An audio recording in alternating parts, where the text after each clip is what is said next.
Shalom.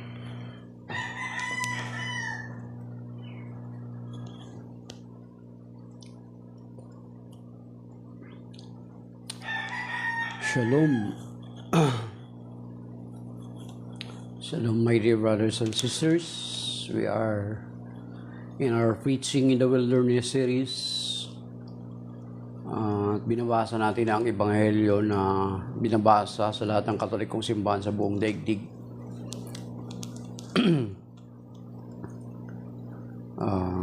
We are calling it a Preaching in the Wilderness series sapagkat alam naman natin na ang TikTok ay napakalawak ng narrating, yet despite of that ay hindi mo pa rin ma-assure or masigurado na may makikinig or manonood sa atin. So that is why we are doing it na tinatawag natin na Preaching in the Wilderness series. At bilang pagtupad sa sinasabi ng banal na kasulatan sa 2 Timothy chapter 4 verse chapter 3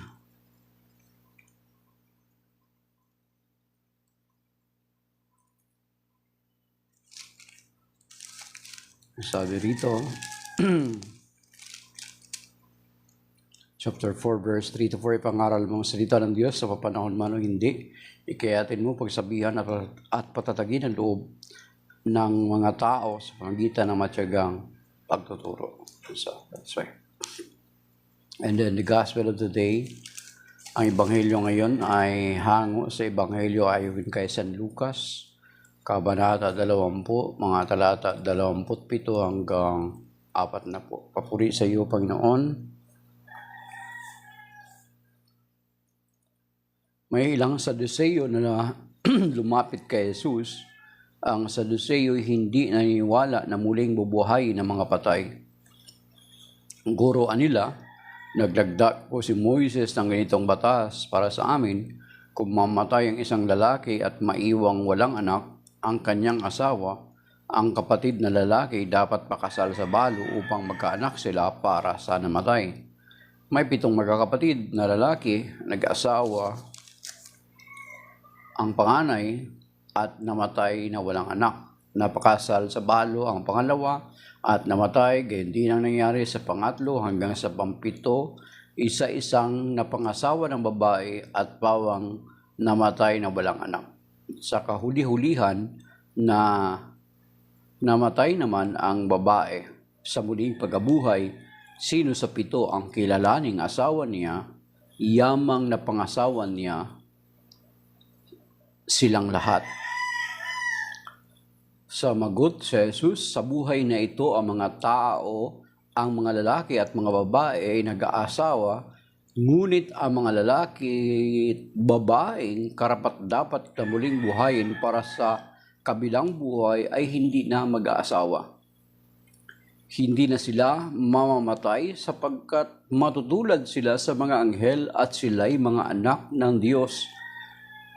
Yamang muli silang binuhay. Maging si Moises ay nagpatunay na muling binubuhay ang mga patay sapagkat sa kanyang kasaysayan hinggil sa nagliliyab na mababang punong kahoy, ang Panginoon ay tinawag niyang Diyos ni Abraham, Diyos ni Isaac at Diyos ni Jacob. Ngunit ang Diyos ay hindi Diyos ng mga patay kundi ng mga buhay. Sa Kanya'y buhay ang lahat. Sinabi ng ilan sa mga eskriba, magaling ang sagutin niyo, Guro, at wala nang nangahas na magtanong sa Kanya ng anuman. Ang mabuting balita ng Panginoon, pinupuri ka namin, Panginoong Hesukristo. So, ang pinaka-caption dito sa Magandang Balita Biblia na hawak ko is yung pag-aalinlangan tungkol sa muling pagkabuhay. Alam natin mga kapatid, alam nyo, yung isa sa sekta ng mga Hudyo, sa mga Hudyo ay yung tinatawag na Saduceo.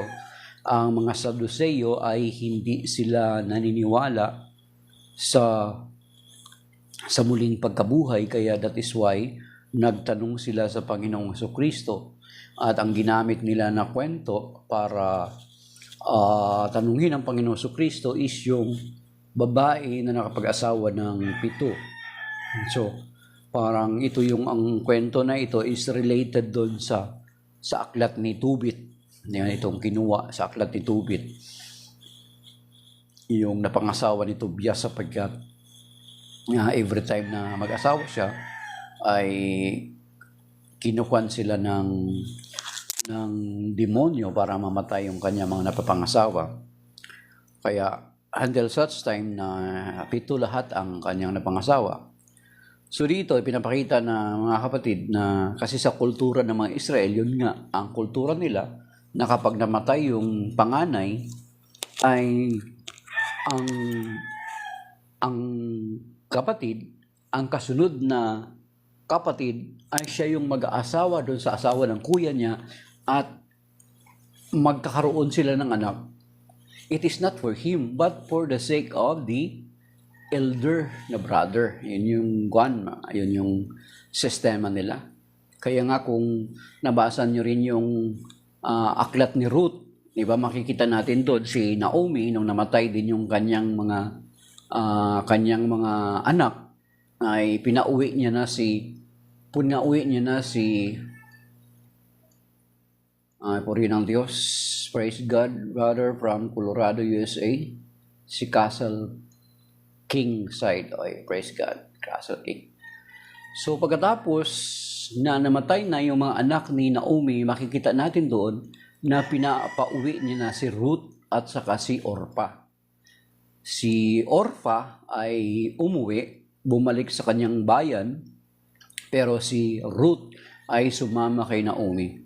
So, yun yung kwan. Kasi sabi ni Naomi doon, sabi niya, wala na akong anak na maari niyo pang mapangasawa. Kung mag-asawa man ako at magkaanak, ay matagal na panahon yung inyong hihintayin bago lumaki ang aking mga anak. So, yun yung kultura ng mga Hudyo, mga kapatid. And then, isinaysay nga ng Panginoong Kristo na sa muling pagkabuhay, tayo ay hindi na magiging mga mag-asawa or ano yung relationships natin dito.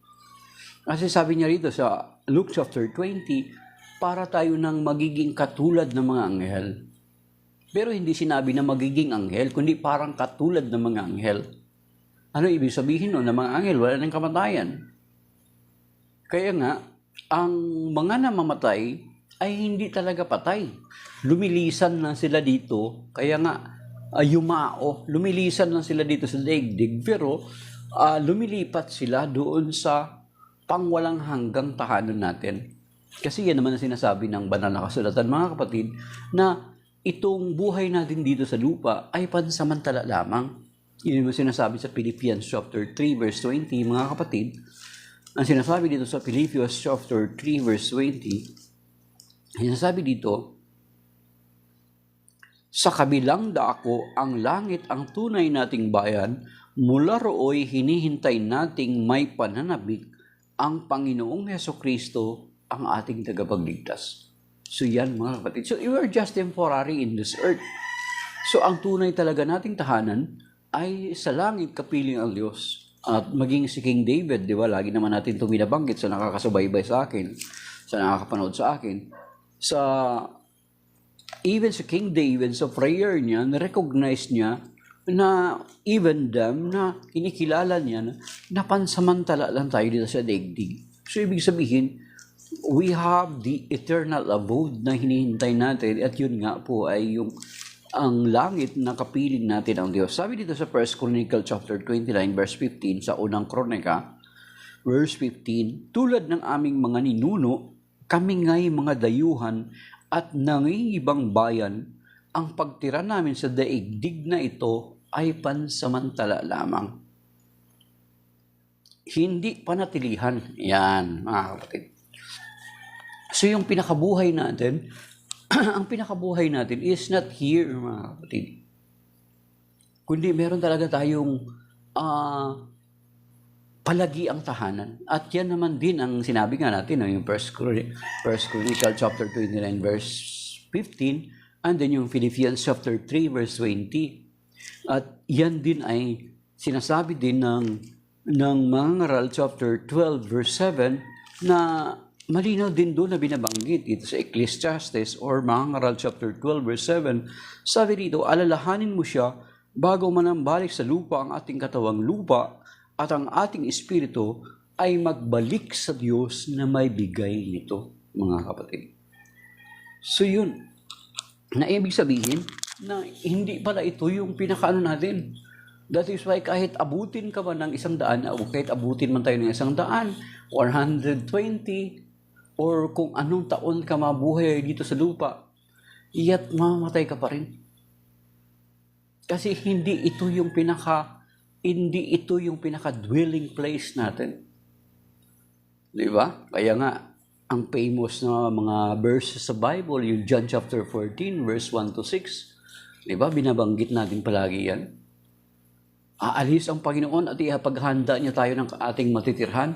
At kapag naihanda niya na tayo ng matitirhan, babalik siya upang kukunin tayo, upang kung saan siya ay naroon din tayo. Kaya nga, ang ating pananampalataya ay hindi katulad ng isang pananampalataya na sa kanila, pag dumating sila sa paradise, meron silang 72 virgins. May belief sila na ganun. Pero sa atin, ang pag-aasawa, dito lang yan sa lupa. Bakit? Ano yung purpose ng pag-aasawa? Procreation, pagpapatuloy ng creation, ng human creation, na pinasimulan ng Diyos doon sa kay Eva at Adan. Di ba, mga kapatid? That is why God created Adam and Eve. Pero yung pag-aasawa, dito lang yun sa lupa kasi ang purpose doon, procreation. Sa langit, we don't need, sa presence ni Lord, we don't need to procreate. Kaya, hindi tayo sumasang-ayon or naniniwala sa ganung pananaw na kapag mamatay ka dito sa lupa, abay may 72 virgins ka sa langit. Kasi doon, sabi ng Panginoon, magiging parang katulad kayo ng mga anghel. Sa presence ng Lord, walang tawag nito, walang impurity doon. Walang impurity. Hebrew 12:14, di ba? Wala na doong kalaswaan, isip ng kalaswaan or pagnanasa. Kaya dito sa lupa, dito sa ating pag-aasawa, bakit nilagyan ni Lord ng pleasure yung ginagawa ng mag-asawa? Kasi tingnan mo kung walang pleasure, paano magpatuloy yung creation, yung procreation? Kung hindi ni Lord binigyan ng panlasa yung ating bibig, paano mapatuloy yung buhay? Kasi magiging wala tayong appetite sa pagkain. Paano kakakain kung wala kang appetite? Di ba? Ang purpose nun para dito sa lupa. Para ma-sustain yung buhay natin, para ma-sustain yung creation. Kaya pagdating doon sa langit, wala nang ganun, mga kapatid. Kaya kumukontra tayo doon sa pananampalataya na ganun, na may ganun silang pananaw. At the same time, ang mga namatay pala ay hindi talaga patay. Sila yung mga buhay kasi sinasabi dito sa Luke chapter 20, sinasabi na ang Diyos ay hindi Diyos ng mga patay, kundi ng buhay. Binanggit ngayon si Abraham, Isaac at Jacob, na kung saan kung titingnan natin sa pananaw natin, sa mundo, patay na sila, malaon na, matagal ng panahon. Pero binanggit dito, ang Diyos ni Isaac, Abraham, Isaac at Jacob, na yung mga tao na yun, matagal nang lumisan dito sa daigdig, yet binanggit sila na sinasabi na ang Diyos ay Diyos ng mga buhay at hindi ng mga patay. So, ibig sabihin na ang mga taong sumampalataya, na mga taong namatay at lumisan dito sa daigdig nito, ay they are alive in the presence of God, mga kapatid. Kaya nga, kung titingnan natin dito sa Revelation, mga kapatid, sa Revelation chapter 5, verse 8 and 9, dito sa pahayag sa last book ng Biblia. Okay. Sa Revelation chapter 5, 8, and 9, ito sinasabi mga kapatid.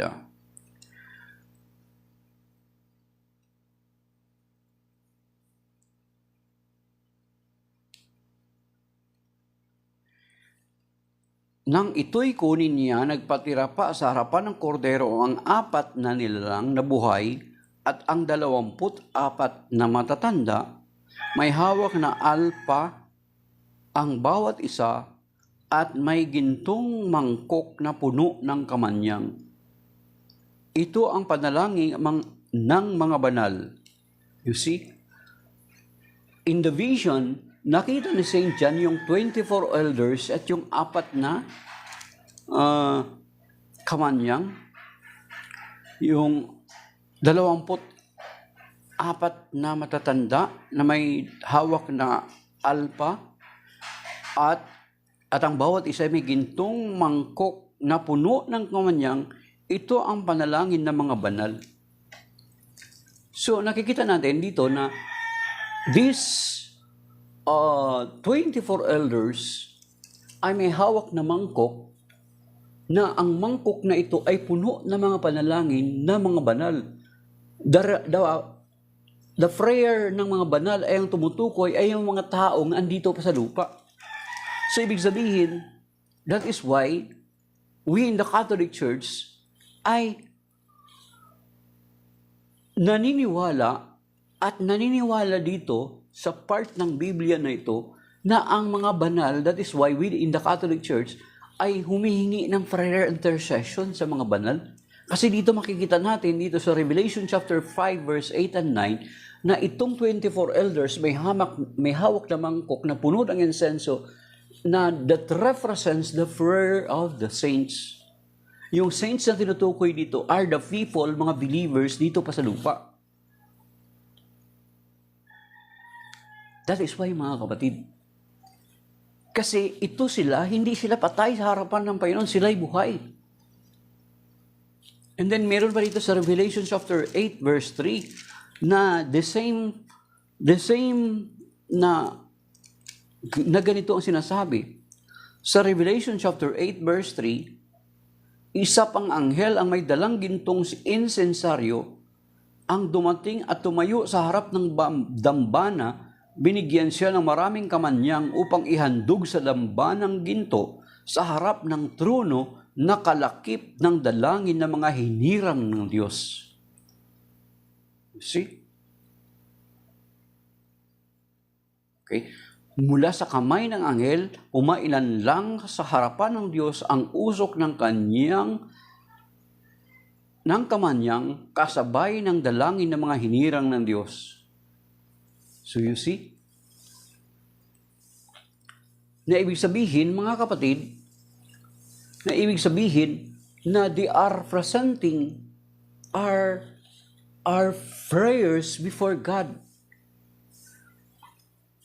Yan, also Hebrew 12:1, yes, we are surrounded by the witnesses, na kung saan ang witnesses na tinutukoy ay ang mga banal.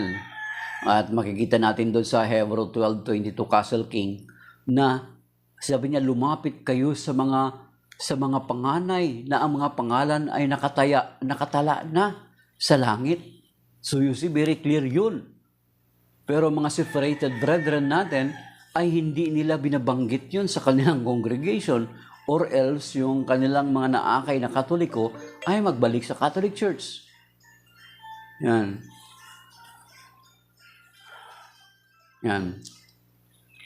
Timothy 2:1. And then, yun si Hebrew 12, yung sinasabi mo nga, yung we are surrounded by clouds of witnesses. At the same time, yung verse 22 hanggang 24, binanggit doon. And then ito nga, yung Revelation chapter 5, verse 8 and 9, and then the Revelation chapter 8, verse 3, supports the intercession of the saints. Sapagkat itong mga santo na ito, ay hindi sila patay, sila yung mga buhay. Ayon sa pagkasabi dito sa Luke chapter 20 at saka yung sa Matthew chapter 22. At hindi lamang yan, mga kapatid, sa 2 12:12, itong Revelation chapter 8, 3 and 4, very clear na sinusuportahan ng Tubit 12:12 kung saan itong Tubit 12, itong aklat ni Tubit or isa ito sa aklat na tinanggal ng mga protestante sa kanilang aklat. Though, hindi nila maipagkakaila na ang original translation, the first King James Bible na 1611, yung 1611 ay merong 7 aklat pa. Bago pa nila officially na-remove talaga itong 7 aklat. Nagkaroon ng transition, andun pa itong 7 aklat, then later tinawag nilang apokrypha, nakapaloob dun. It is just good for reading, ganun. Pero not for reference, parang ganun lang sa kanila. But later on, they totally remove it. At sinasabi dun sa Tubit 12:12, mga kapatid, that is why we in the Catholic Church ay humihingi ng intercession sa mga santo. Kasi dito sa Tubit 12:12, buksan niyo po yung Biblia niyo, lalo na kung ang Biblia mo ay Katoliko. Pag ang Biblia mo walang tubit, hindi yan Catholic Bible. Dapat bumili tayo ng Catholic Bible. Yung New American Bible, New Revised Standard Version, Catholic Edition, Magandang Balita Biblia, Catholic Edition, Jerusalem Bible, Biblia na Sambayan ng Kristiyano, those are Catholic Bible. Na kailangan kapag bumili kayo ng Bible, hanapin niyo yung Catholic Edition, mga kapatid. So, dito sa Tubit 12:12, which is related doon sa Revelation chapter 8 verse 3 and 4, the very clear and very connected. Yan o. So sabi dito, sa Tubit chapter 12 verse 12, mga kapatid, ang sabi dito, ngayon, ito si Saint Raphael, after accompanying Tobias sa journey niya, ay pagbalik nila, ni-reveal ni Archangel Raphael ang kanyang sarili kina Tubit at Sara, sa pamilya ni Tubit at Sara.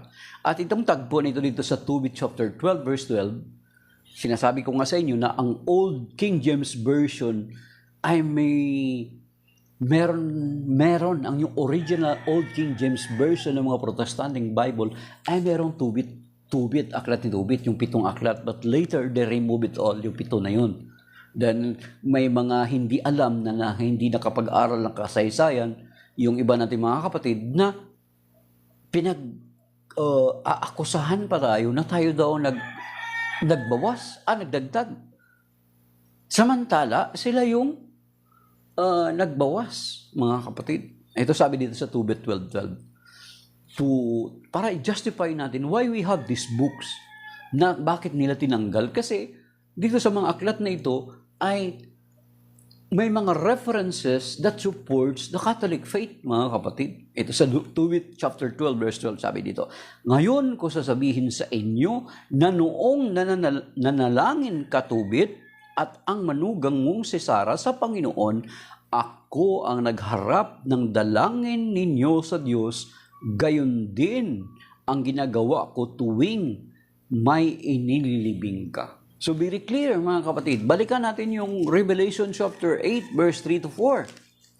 So you see, paborito itong Revelation ito, paborito ito ng mga kapatid nating Protestante. Lalo na yung chapter 13, lalo na kapag iakusa nila laban sa atin. Paborito nila to. But this part, ewan ko lang kung ipinapangaral nila ito. Yung Revelation chapter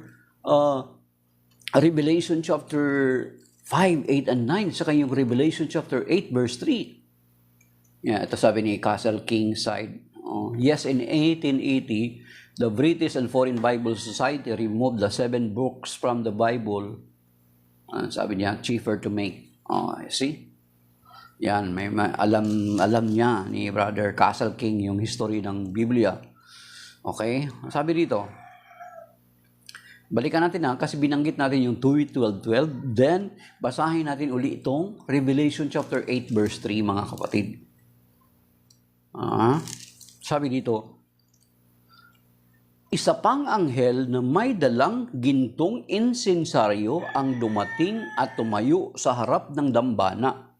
Binigyan siya ng maraming kamanyang upang ihandog sa dambanang ginto sa harap ng trono kalakip ng dalangin na mga hinirang ng Diyos. Verse 4, mula sa kamay ng anghel, umailan lang sa harapan ng Diyos ang usok ng kamanyang kasabay ang dalangin ng mga hinirang ng Diyos.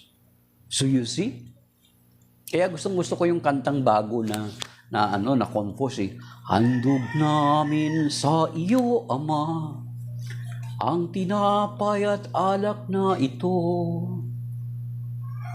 Handog ng bayan mong umaasa, masama kang naway, dalhin ng mga anghel ang aming panalangin sa iyong dambana, katulad ng halimuyak ng insenso, umaakyat sa kalangitan.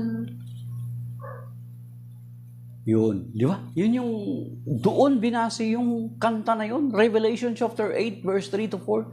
Dapat alam to ng choir, ng mga music ministry. So you see, the angels and the saints are presenting our prayer before God. So may gampanan yung mga anghel at mga santo doon sa kalangitan. So hindi sila patay ayon dito sa Biblia, dito sa Luke chapter 20. At itong tagpo ng Luke chapter 20 ay pinapatunayan din ng Panginoong Jesucristo na may muling pagkabuhay. At itong tagpo na ito ay prior siya, itong konteksto na ito, yung Luke chapter 20, ay prior siya mamatay sa krus at muling mabuhay. Sapagkat kung babasahin din natin sa Luke 1 Corinthians chapter 15, na isa sa reference na bakit may muling pagkabuhay ay ang basihan natin ay ang muling pagkabuhay mismo ng Panginoong Jesucristo. Kasi diba sa John 11:25, I am the resurrection and the life. Basahin natin John 11:25. Memorize na ng mga iba nating mga kapatid. Ang sabi dito sa John 11:25.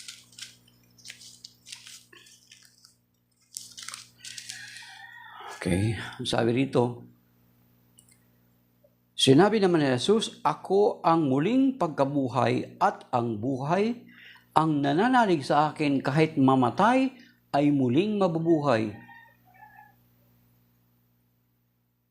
You see? Jesus is our resurrection and life.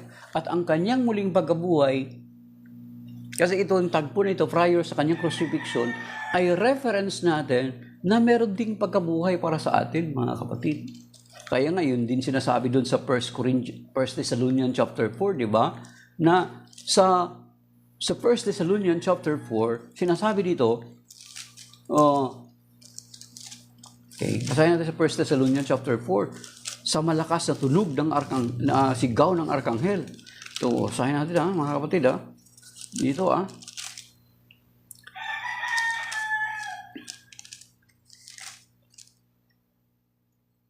verse 14 to 15 to the following. Naniniwala tayong si Jesus ay namatay at muling nabuhay. Kaya naman, naniniwala tayong bubuhayin din ng Diyos ang lahat ng namatay na nananalig kay Jesus upang isama sa Kanya. Verse 15, ito ang aral ng Panginoon na sinasabi namin sa inyo, pagparito ng Panginoon, tayo mga buhay ay hindi mauna sa mga namatay na, sa araw na yaong kasabay ng malakas na utos ng tinig ng arkanghel at ng tunog ng trompeta ng Diyos, bababa ang Panginoon mula sa langit, bubuhayin muna ang mga namatay na nananalig kay Kristo. Pagkatapos tayong buhay, ititipunin niya sa ulap at isasama sa mga binuhay upang salubungin sa papawirin ang Panginoon. Sa gayoy makakapiling natin siya magpakailanman. Kaya yun nga ang sabi natin kanina, that our lives here on earth are temporary. At ang reference natin, yung basihan natin nung na tayo muling mabubuhay, ay ang muling pagkabuhay ng Panginoong Jesucristo. At alam natin na katulad ng iba na may isang pananampalataya, bagamat hindi sila naniniwala na ang Panginoong Jesucristo ay namatay sa krus, pero ang konsepto nila na it was just look like Him, sabi daw. Pero ang kasaysayan nagpapatunay na maging sa credo natin, mga kapatid, maging sa credo natin na bakit si Pilato ay binanggit doon. Ano ang purpose, mga kapatid? Ang purpose is a reference, a historical reference that Pilate really existed at merong Jesus na tinrial niya during those days. Sa sa mga Roman historia, sa aklat ng mga Romano, not in our books, ay may nabanggit na Pilato. It means na reference na nag-exist si Pilato na ang Panginoong Jesucristo ay totoong na-try ni Pilato at ipinako ang Panginoong Jesucristo sa krus at muling nabuhay pagkatapos ng 3 araw.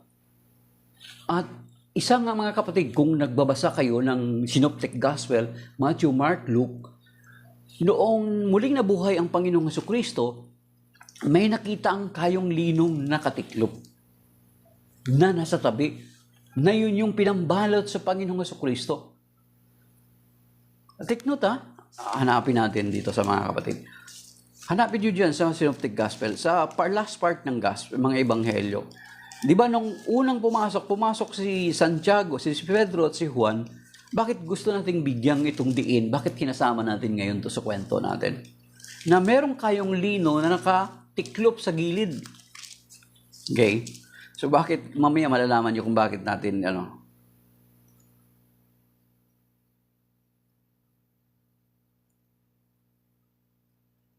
Okay, sabi dito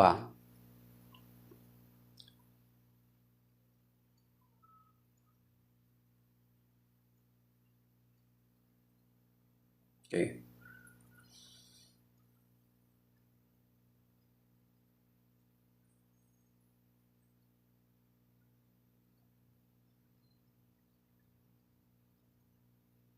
Okay.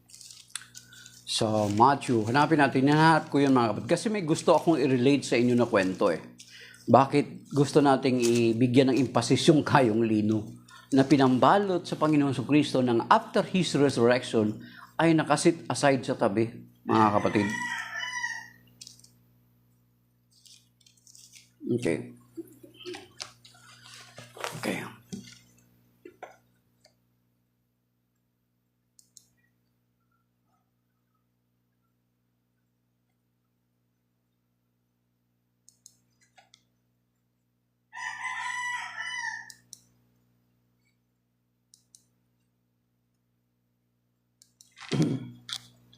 Hanapin natin, mga kapatid. Gusto ko lang ibigyan kasi ng diin yun, mga kapatid.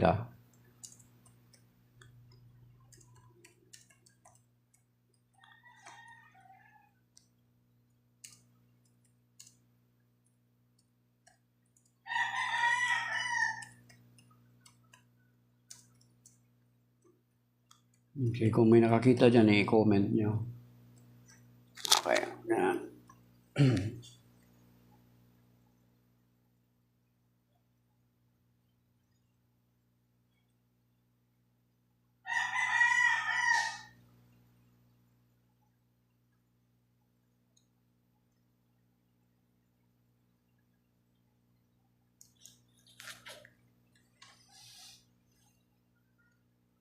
Okay, so John chapter 20, verse 1 to 9. Okay, basahin natin dito sa English, mga kapatid. Why, alam niyo kung bakit ko gustong ibigyan ito ng diin? Actually, may idea na rin kayo siguro. Si Castle King. Castle King, andyan pa po ba kayo? Sir, nag-apologetics ka ba dyan sa US? Ito, so John chapter 20, on the first day of the week, Mary of Magdala came to the tomb early in the morning while it was still dark, and saw the stone removed from the tomb. So she ran and went to Simon Peter and to the other disciples whom Jesus loved, and told them, they have taken the Lord from the tomb, and we don't know where they put him. So Peter and the other disciple went out and came to the tomb. They both ran, but the other disciple ran faster than Peter and arrived at the tomb first. He went down and saw the burial clothes were there, but he did not go in.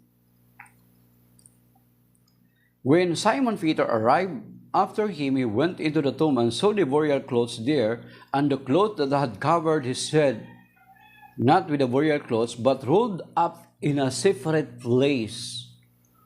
Then the other disciples also went on, who had arrived at the tomb first, and he saw and believed.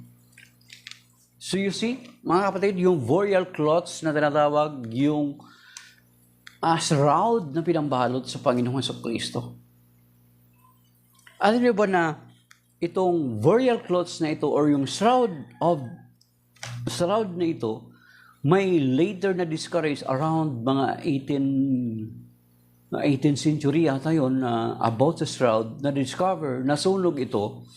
At andito ngayon nakapreserve sa Turin, kung saan pinag-aralan ito ng mga scientist, mga kapatid. Ayan, Shroud of Turin, yan, Castle King.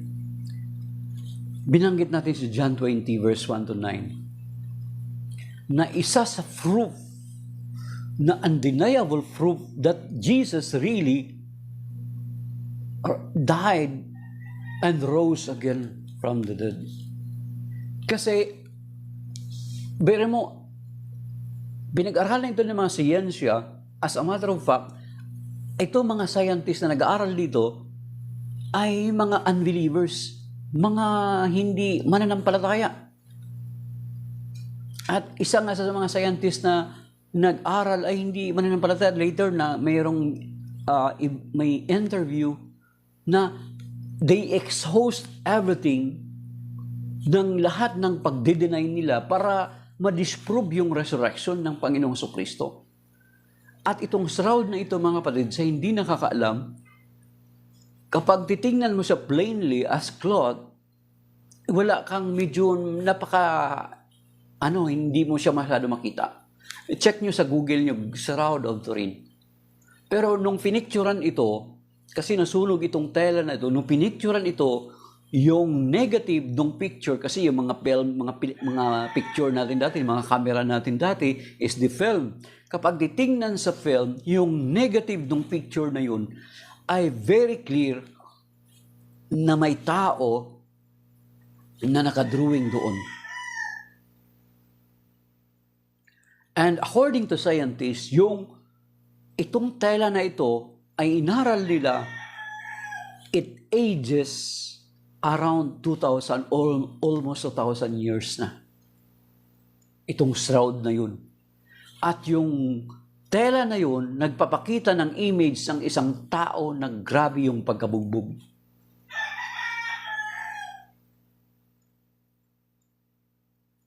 You see? At kung titingnan natin, those earliest time, wala pang mga AI, mga kapatid, di ba? Wala pang mga prod. Ang hirap pag gumawa ng ganong klaseng sistema na mga picture. So late, itong scientist nito, may actor si Adrian Milag, ni Brother Adrian Milag, na interview niya yung isang scientist na they exhausted everything, lahat ng resources para lang ma-deny na itong shroud na ito is not of the Lord, na sa Panginoon, ginamit sa Panginoon. Pero wala silang makitang iba, kundi it points out na itong shroud na ito ay nagkakaedad na ng mga 2,000 taon, mga 2,000 taon na. Ibig sabihin, itong shroud na ito ay isa sa, sabi ni Castle King, isa sa scientific evidence that proves the resurrection of the Lord Jesus Christ. Yan, mga kapatid. Kaya ngayon, tingnan nyo, walang makagawa noon. Walang walang makakagawa noon. Kasi wala ang technology noong mga panahon na yun. Wala namang technology. Later lang naman yung mga technology na pwede counterfeit ng ganun. As a matter of fact, itong mga skeptic or mga atheist, hinihintay natin kung kaya ba nilang gawin yung katulad noong Shroud of Turin. Meron kaya silang kaya nila kayang i-counterfeit yun para mapatunayan this was not the shroud na kayong lino na ibinambalot sa Panginoong Jesucristo. So hinihintay natin yung mga skeptic, mga atheist, mga agnostic to provide. Parang katulad itong kahalintulad nung shroud, mga kapatid. Di ba? Yes, totoo yun, na even science ay ginagamit. Sabi ni Castle King, God knew that in these days, people would not believe unless science would prove them. Yes, maybe, yan yung gusto mong sabihin. Tama yun.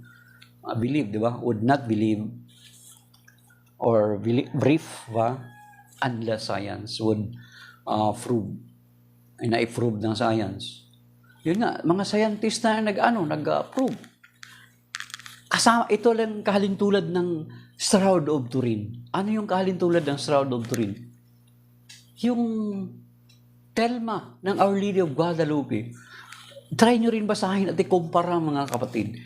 Wala rin nag-drawing doon sa Our Lady of Guadalupe. Walang, according sa mga experts, ng mga artist, ng mga scientist, walang nag-drawing na kamay ng tao doon sa Our Lady of Guadalupe. May nabasa nga ako na itong shroud, itong Our Lady of Guadalupe, itong tela na ginamit is magdidegrade siya ng mga ilang taon lang.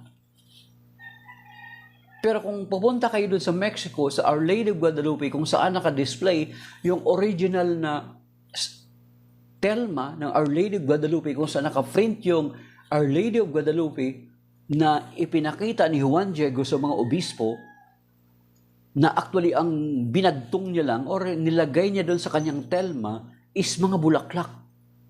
Pero nung iniladlad niya sa harap ng obispo at ng iba pang mga kasama, ang nakita nila is ang napakagandang imahe ng Berhen ng Guadalupe. Inaral nila, tinry ng mga artist gayahin sa the same na klase ng tela. After how many years nasira yung tela na ginamit nila? But yung telma na pinagdrawingan or lumabas yung mukha ng Guadalupe, ng Birhen ng Guadalupe, ni Mama Mary, until now nag-exist, mga 500 years na ang tela na yun, pero hindi pa rin nasisira. At isa sa pinaka-latest na investigation ng mga scientists doon, alam nyo ba? Na yung eyeball, mga kapatid, yung eyeball ni Mama Mary ng Guadalupe, microscopically, makikita doon sa eyeball na yun, yung mga witnesses na nakakita noong iniladlad ni Juan Diego ang bulaklak o ang telma sa harapan ng obispo. Sapagkat hindi siya paniwalaan. Sige, patunayan mo, sabihin mo sa kanya that I need proof. I need proof, sabi ng bishop. Anong sabi kay Juan Diego? Sige, kumuha ka ng mga bulaklak at dalhin mo doon sa harapan ng obispo. Kasi hindi nila paniwalaan si Juan Diego.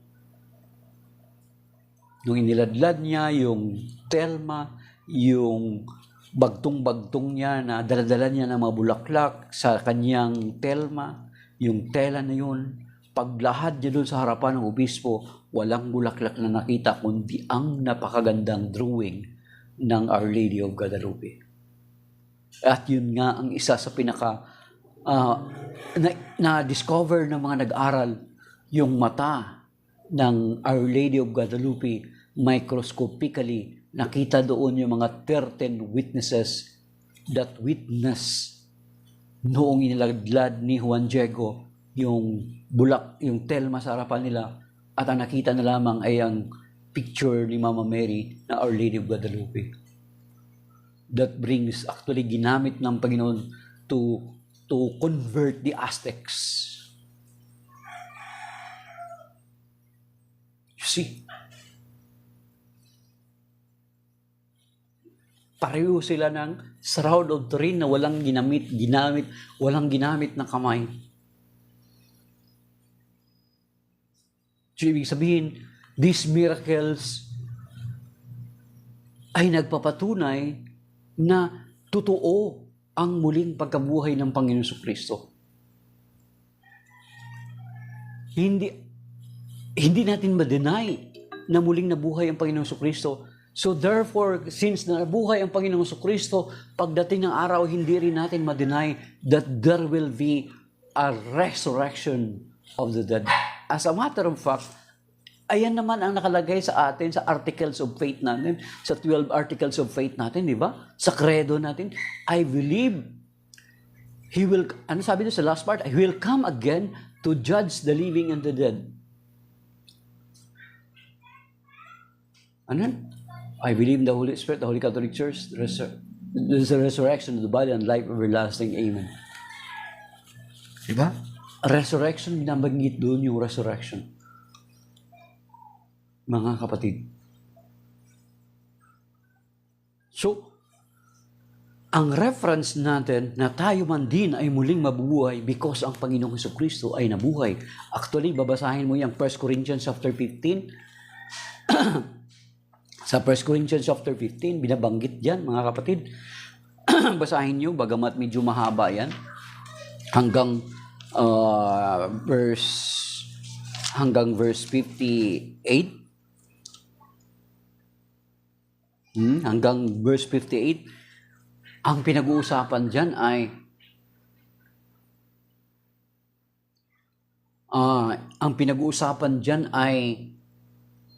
ang about sa muling pagkabuhay, mga kapatid.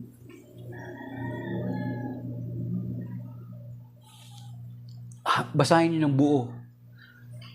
And then, kasi sabi dito ni St. Paul, sabi niya kung walang muling pagkabuhay, tayo na daw na mga Kristiyanong pinakakawawa. Kasi biruin mo, try to imagine, bakit kawawa? Bakit? Bakit kawawa? Kasi biruin mo,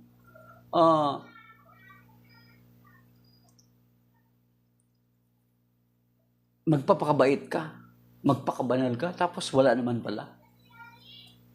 Kung sabi ni St. Paul dito sa 1 Corinthians chapter 15, sabi niya, kung hindi totoong muling bubuhay ng mga patay, tayo na ang pinakakawawa at lalabas na kami ay sinungaling.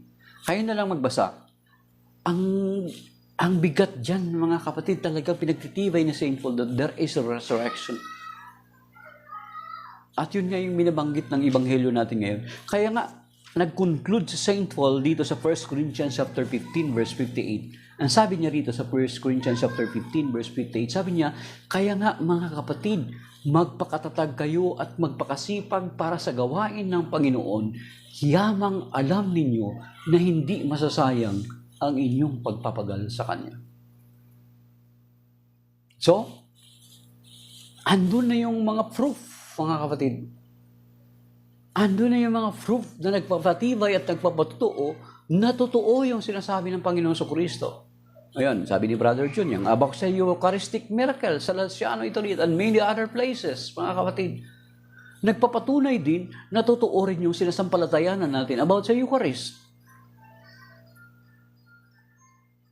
Ang muling pagkabuhay ng Panginoon Jesucristo, yung shroud of Turin, ay nagpapatutuo rin na totoo at mapapanaligan natin na may muling pagkabuhay, mga kapatid.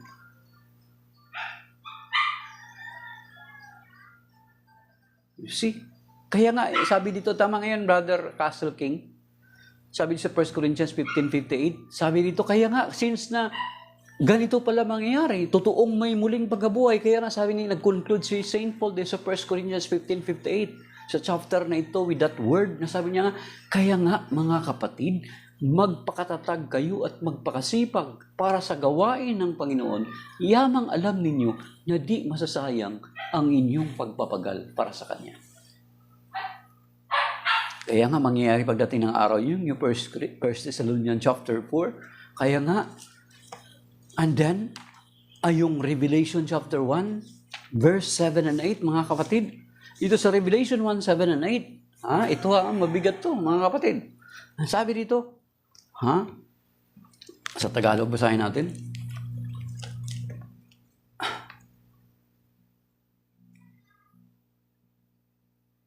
Okay. Yan. Tama yun. Basahin ko muna Revelation chapter 1, verse 7 and 8. Ang sabi dito, pakatandaan ninyo, darating siyang nasa mga alapaap, makikita ng lahat, pati nang umulos sa kanyang tagiliran, dahil sa kanya iiyak ang lahat ng lipi, magkagayon nga. Amen. So kaya nga, sabi niya ito, kaya nga mga kapatid, pakatandaan ninyo, darating siyang nasa mga alapaap, makikita ng lahat, pati nang umulos sa kanyang tagiliran, dahil sa kanya iiyak ang lahat ng lipi sa lupa, magkagayon nga. Amen. Alam niyo kung bakit iiyak? Lahat daw ng tao, including us, will cry, mga kapatid. Bakit? Try to imagine na yung matagal ng panahon na ating hinihintay ay nagkaroon ng katuparan, di ba? Yung tinatawag na fulfillment, cry of fulfillment. Yun yung sa atin, cry of fulfillment. But those unbelievers will cry also. Those hindi naniwala na may muling pagkabuhay, babalik ang Panginoon Jesucristo, yung nagtatawa sa atin, yung pinagtatawanan tayo, ayon sa pag-describe ng 2 Peter chapter 3, ang pagtatawanan tayo, iiyak din sila. Pero yung iyak ng takot, iyak ng pangamba, iyak ng resentment. Bakit? Hindi sila naniwala sa kung ano yung ating pinanampalatayanan. Kaya iyak din sila. With a matching sound of their teeth, most possibly, mga kapatid.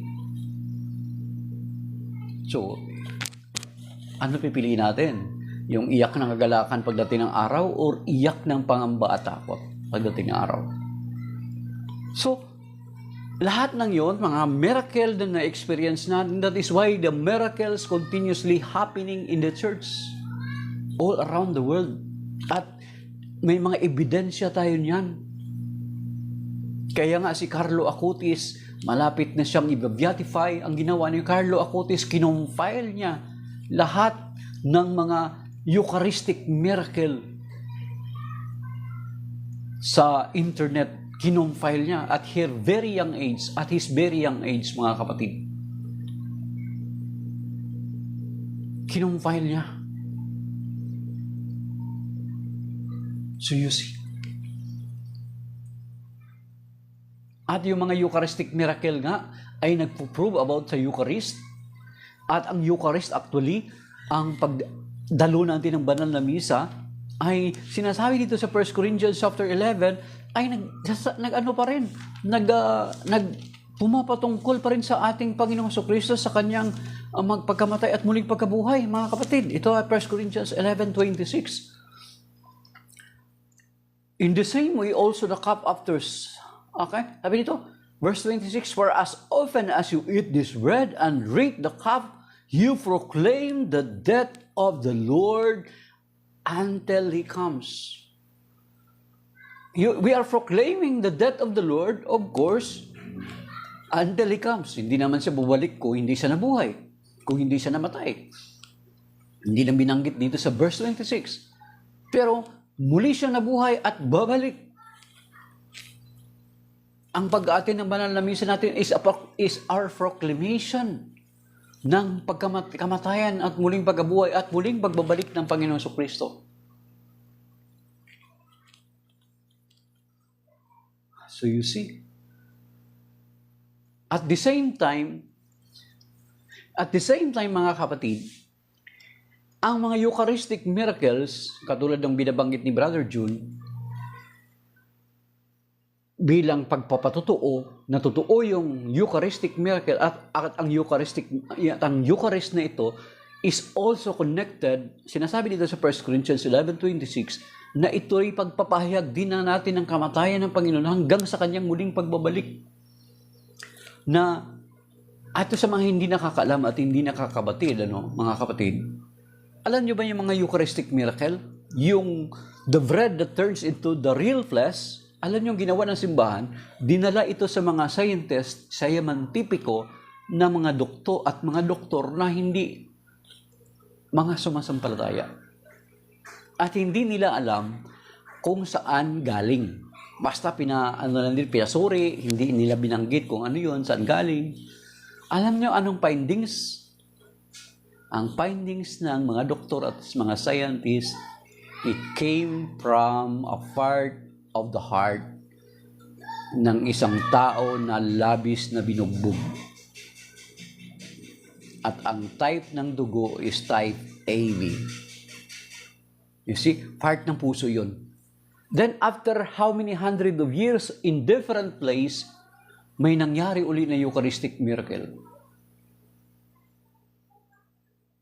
Na found out uli na it was coming from the part of the heart and then galing sa taong labis na binugbog.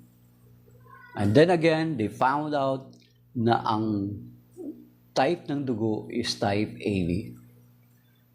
Pero, yung nagmula yun sa bread na after the consecration ay na-turn from bread into the real flesh of the Lord.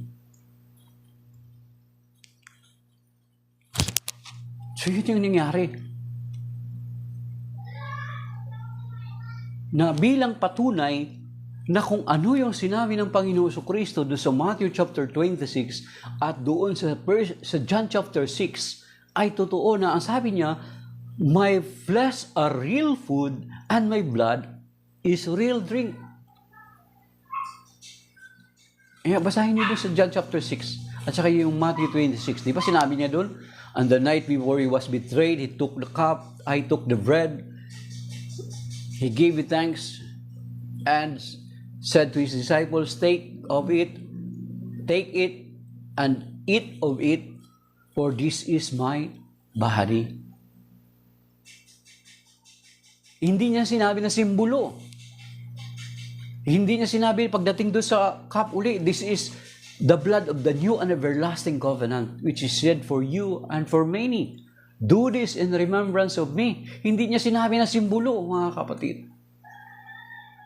Actually, all throughout the New Testament, ay wala kang makikitang simbolo. Kahit doon sa 1 Corinthians chapter 11, na bagamat si Saint Paul, late na siya na tinawag ng Panginoon, ngunit pinatutunayan niya na kung ano yung inaral ng Panginoon, ay iniaral niya rin at totoo. So kung totoo yung sinabi ng Panginoon about doon sa Eucharist, sa kanyang body and blood, then about His resurrection, ay totoo rin. Ito mga miracles that is happening today ay nagpo-prove at nagpo-point out na kung ano yung inaral ng Panginoong Jesucristo ay totoo, hindi kasinungalingan. Kaya nga doon sa 1 Corinthians chapter 15 na sinasabi doon na kung hindi totoo na muling may pagkabuhay, then ano sabi doon? Kung hindi totoo, sabi ni St. Paul, sabi niya, susundin na lang natin yung kasabihan ng mga pagano. Let us drink and be merry, for tomorrow we will die. Pero ang sabi doon sa 1 Corinthians chapter 15, kung babasahin nyo, ay pinagtitibay niya na yung kanyang pagkabuhay ng Panginoon Jesucristo ay totoo. As a matter of fact, itong teachings ni St. Paul, yung kanyang katuruan, ay tinatakan niya ng kanyang dugo nang siya ay mamatay, ay hanggang mamatay siya alang-alang sa Panginoong Jesucristo. His teachings were sealed by His blood in His martyrdom. Walang nirikant si St. Paul sa kanyang turo. Kaya nga, sabi doon sa 1 Corinthians chapter 15, verse 58, paboritong-paborito ko. Sabi niya, kaya nga mga kapatid, magpakatatag kayo at magpakasipag para sa gawain ng Panginoon. Yamang alam ninyo na hindi masasayang ang inyong pagpapagal para sa Kanya. So maybe that is by now mga kapatid.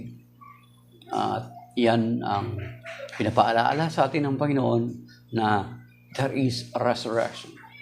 Because Jesus Himself was resurrected, so therefore, we too ay magkakaroon din ng resurrection pagdating ng araw. So shalom, that is by now. Maraming salamat sa nakiisa, Castle King, Brother June, at sa lahat ng nag-like, 760. Pero I don't know kung 760 ba yung nanood sa atin at saka yung mga nag-tap ng screen. Ayan, si Toto, si Matel, yan, si Castle King. Yan. Okay.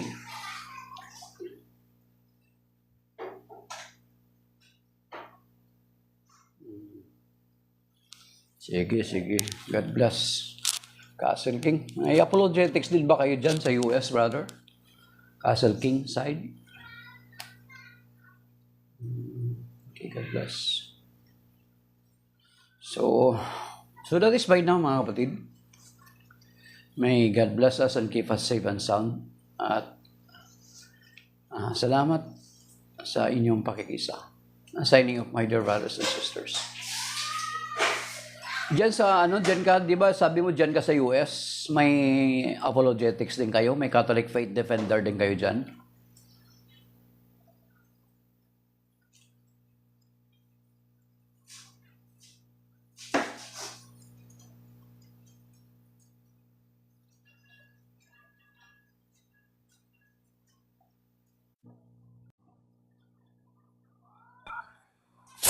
Hello?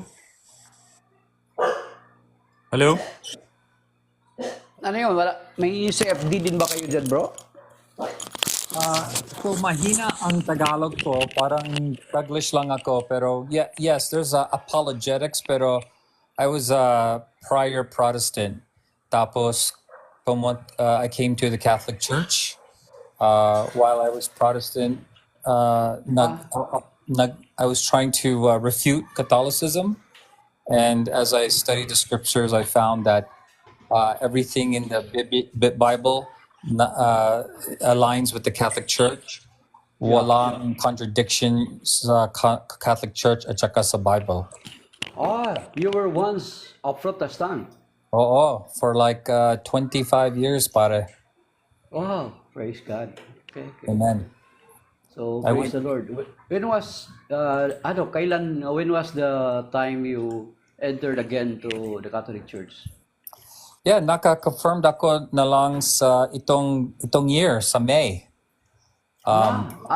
You are still RCIA? No more. I'm tapos na yun. Pero fully sa Catholic Church maybe 4 years ago.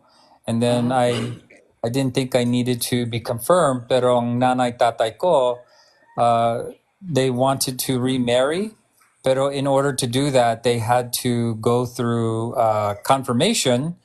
And I was praying for them as a Protestant to be Protestant and come to the church, and God made them come back and get confirmed. Tapos I said, I need to come back to the church also.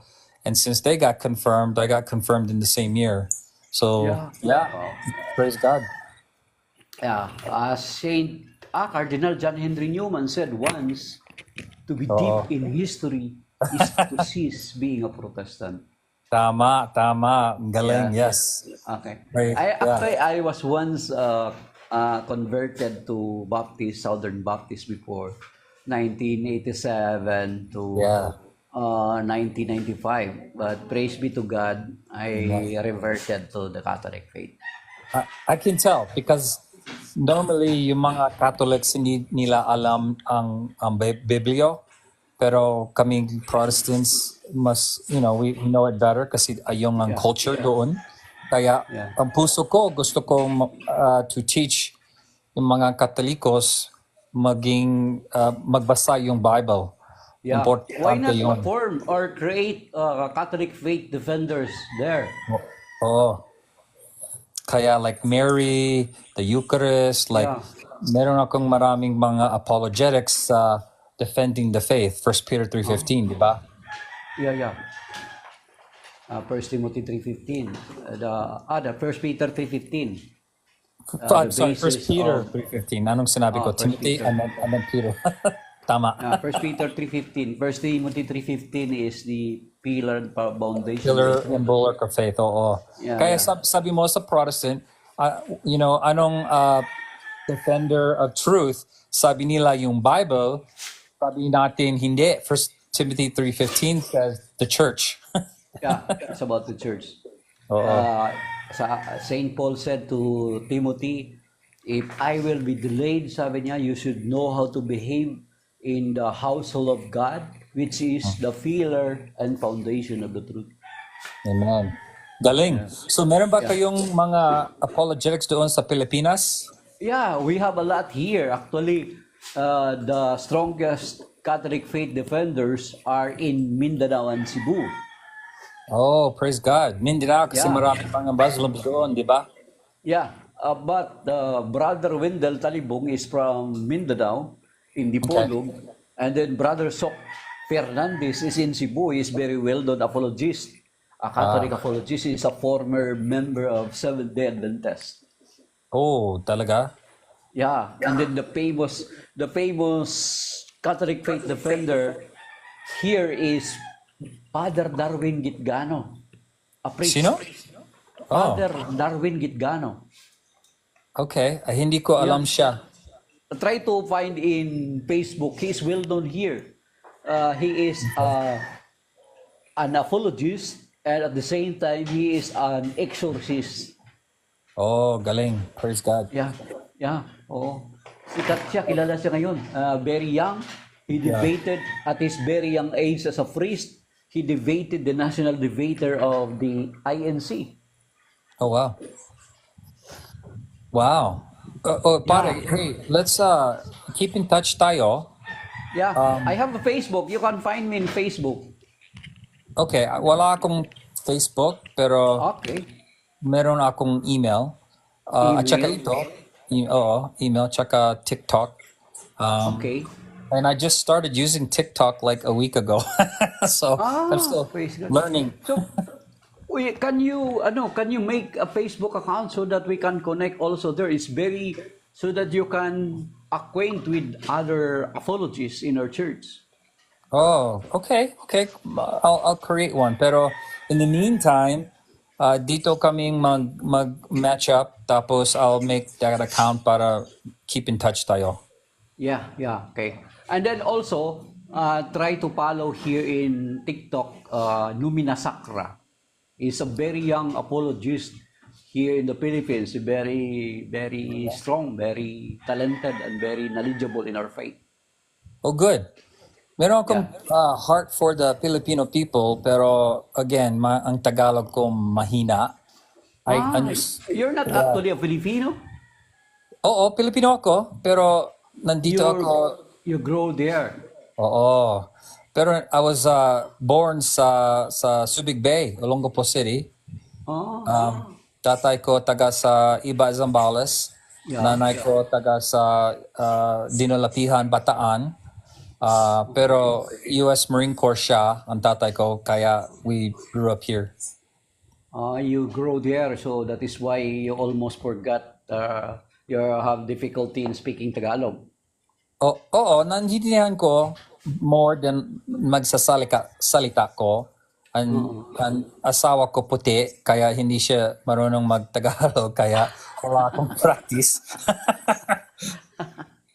pero pupunta kami sa Okinawa next year. Non-station doon ang anak ko sa Marine Corps in Okinawa. Okay. Kaya possibility pupunta kami sa Pilipinas. Kung pwede yun, let's connect. Just keep in touch. I'm regularly here in TikTok almost every morning. I'm having a live Philippine time. Yeah, I like it. Gusto kong yung preaching mo. Pero, kasi mahina ang Tagalog ko. Sometimes I don't fully understand everything. Pero when you go to the scriptures, I know what you're saying. Kasi alam ko yun. Okay. Yeah, Protestant. Oo. Well versed when it comes to Bible. Oo, background. Yeah. Pero yeah, magaling ang ano mo. Kaya gusto ko supportin kita. So I have to figure out paano kung gagawin yon. Kaya you can continue to preach the gospel, pare. Yeah. Okay. Sometimes if you can find me, I will join you in co-host so that we can discuss or something like this. Yeah. Yeah. Gusto ko yan. Kasi We can. team up. Yeah. Okay. So maybe that is by now, brother Castle King. Just message me your email, and then I will give you also my Facebook, so that at least you can connect to other Catholic faith defenders here in our country. So Gusto ko yan. that at least because Facebook, very wide, we can reach out to other people through that other means, not only here in TikTok. Okay. Gusto ko yan. Anong pangalan mo sa tunay? I will First give you name lang. First name? I will give you the message me. I will give you. Okay, doon. Okay, sige. Or maybe you can type. I will try to find. Sa DM lang, pwede 'yon. Ang pangalan ko Alan. So, Alan. oo, pare. Okay. So thank you, Alan. Ingat.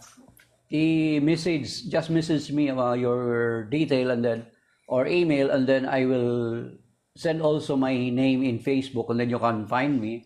Make an account at least so that we can connect, and then we can collaborate in sharing the word of God to our brethren, to our fellow Catholics, and our separated brethren as well. I love it. Okay. All right, nice So that is meeting you. by now. Thank you, and may God bless you, and may God bless us all. Brother June, salamat din sa pakikiisa. Brother Joseph June. Oh, Brother June, hindi ko nakita yon. Yeah. Okay. Brother Joseph June is also retired. Actually, serving yet. Retired AMHC. But as of now, he's still serving the Lord in his own capacity. Oh, that's great.